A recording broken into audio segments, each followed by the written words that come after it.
Oke teman-teman semua, nah sekarang kita akan membahas mengenai tegangan dan regangan. Nah apa tuh? Jadi misalkan di sini ada dua batang yang memiliki jenis sama, namun berbeda ukuran. Dan juga misalkan di sini kedua batang itu ditarik dengan gaya yang sama, F. Pertanyaannya adalah batang mana yang bertambah lebih panjang? Nah jadi kita ya feeling aja ya, feeling kita itu pasti tahu nih, kalau semakin besar benda maka akan semakin susah juga bertambah panjang gitu ya.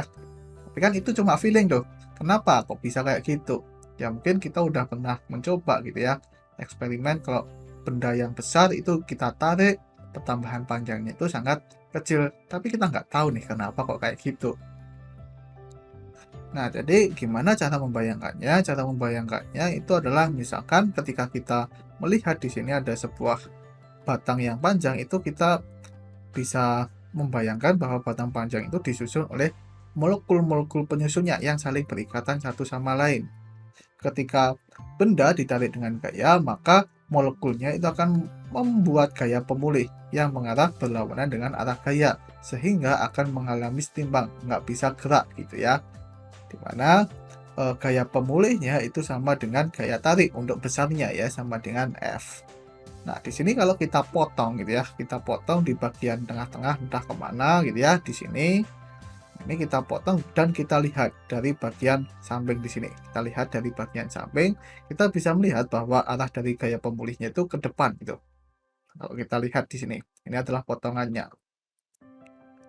Nah, gaya pemulih itu adalah jumlah dari gaya-gaya yang diakibatkan oleh molekul penyusunnya. Nah, di sini ada 9, ya ini sebenarnya lebih banyak dari 9 ya, tapi kita perbesar dikit gitu. Ini ada 9, ada 12, ya sebenarnya ada lebih besar dari 12 gitu ya. Kalau kita lihat batang beneran tuh nggak mungkin cuma ada 12, pasti ada jutaan dan bahkan lebih. Ini kita lihat aja, kalau misalkan untuk mempermudah ada 12 nih, ada 12 molekul penyusunnya. Nah, setiap molekul penyusunnya itu pasti akan merasakan gaya pemulih masing-masing gitu. Jadi gaya pemulih yang biru itu adalah jumlahan dari gaya pemulih yang dirasakan oleh masing-masing molekul, yaitu yang hijau ini. Nah, jadi kalau kita perbesar itu akan memiliki bentuk seperti ini. Gaya pemulih itu terdistribusi pada permukaan, atau lebih tepatnya itu terdistribusi dalam setiap molekulnya.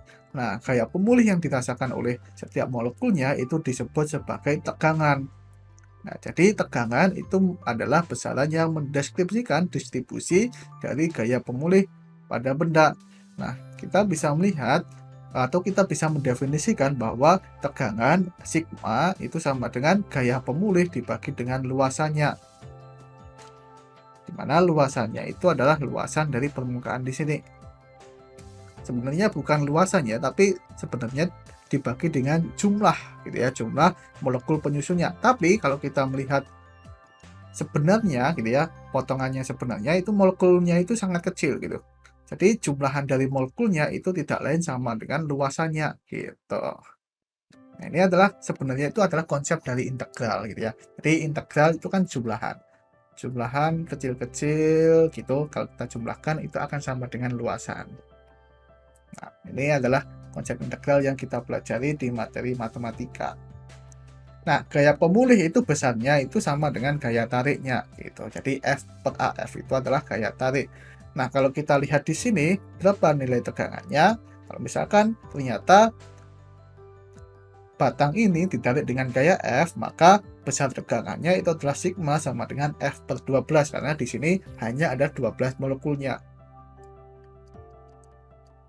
Dan teganganlah yang mempengaruhi pertambahan panjang dari benda ketika ditarik. Lah, kok bisa? Nah, sekarang kita akan membahas mengenai tanda dari tegangan. Tegangan itu akan bernilai positif apabila gaya luar itu bersifat menarik.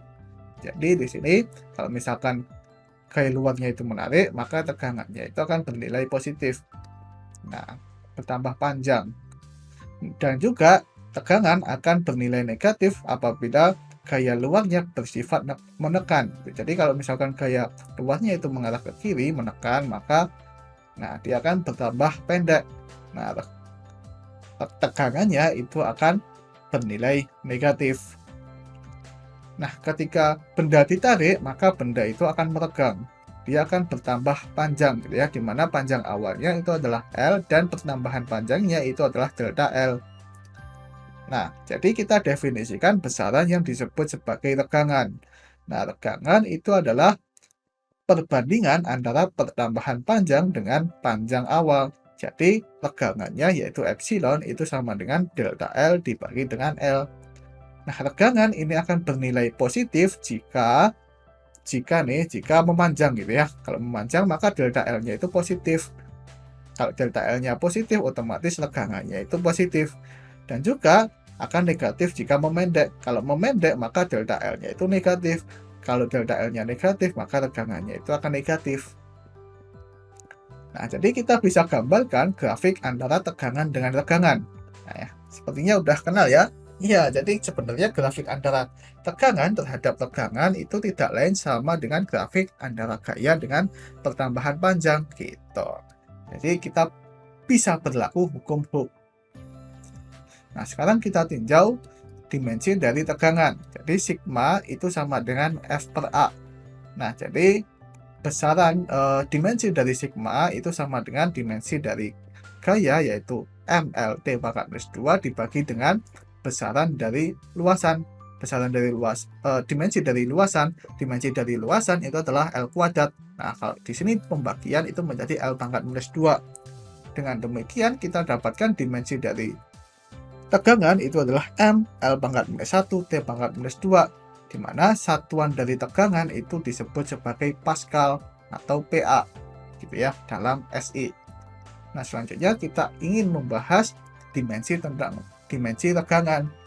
Kita definisikan bahwa tegangan itu adalah pertambahan panjang dibagi dengan panjang awalnya. Jadi pertambahan panjang itu memiliki dimensi panjang dan panjang awal itu juga memiliki dimensi panjang. Artinya ternyata tegangan itu tidak berdimensi. Nah, sekarang kita akan bahas jenis-jenis tegangan. Ternyata tegangan itu ada banyak. Di sini ada tarikan, ada tekanan, ada geseran, ada bengkokan, dan ada putaran gitu ya. Yang mana di sini dari beberapa contoh akan kita bahas di video berikutnya.